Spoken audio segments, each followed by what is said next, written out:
3 theories for Season 9 of Ninjago, hunted. Let's go. 3. The first realm has some secrets. So, recently in a magazine, something was revealed that interested me.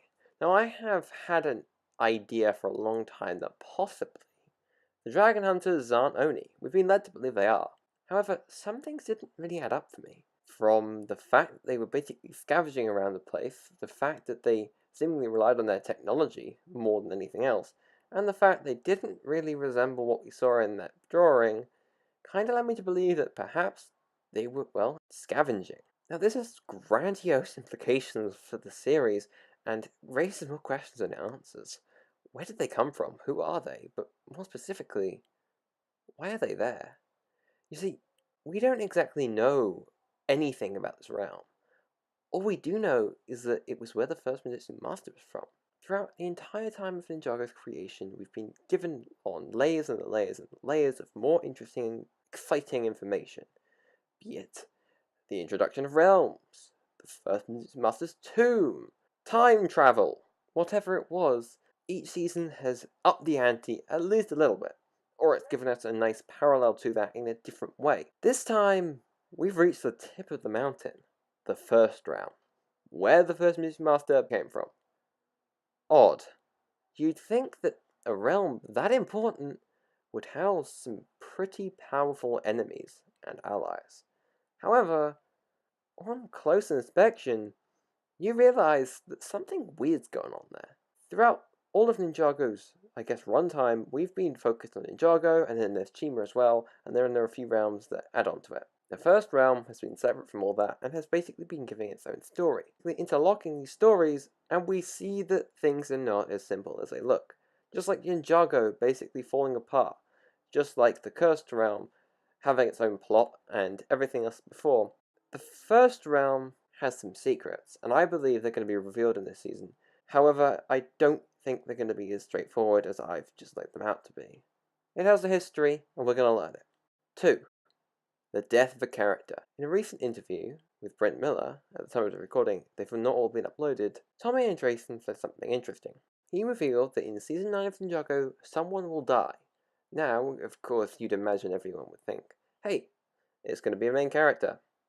Well, just in case you didn't consider this option, it probably isn't, and it might just simply be an add-on from the whole Great Devourer incident they highlighted in the last season. But for the fun of it, let's have a little look through what characters could die. The original Ninja Team? No. They would only die like Zane died, and I don't see a sacrifice coming in that sense. Lloyd and Nia. Perhaps there is a chance, but I honestly doubt it. The time for Lloyd's death has sort of passed. Nia, I don't really think so. The Elemental Masters. There is a chance for this, but I just don't see it happening. Some random person no one knows about. Yeah, probably. And Harumi. Wait a second. Harumi? She's a villain. She survived a season. Probably about time for her to die, right? Now, I'm going to say, and quite bluntly, I think she is probably on her way out. With the way that they've set up Garmadon and Harumi, it had its very big issues in Sons of Garmadon. However, it does have a purpose, and we can see that it is going somewhere. I personally believe that, well, she probably won't survive too much longer if Garmadon is knocked off the throne. I don't know, leave your thoughts in the comment section below. Wu and Garmadon's fateful encounter. Now, I said before that the first realm is a little bit interesting. Something else that's a little bit interesting is Wu and Garmadon's link to the first realm.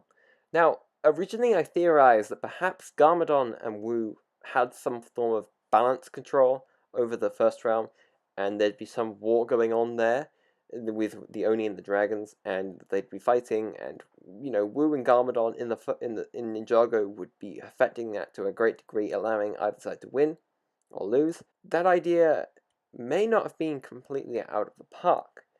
I believe that Wu and Garmadon have a much more intrinsic balance role than we previously thought.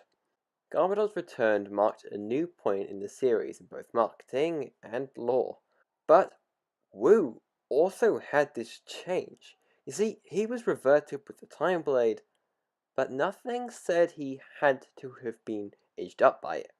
You see, before all this, he aged In 10 years, about 40 years. That's unusual, even for century-old beings that generally seemed to have been at an age that made sense. No.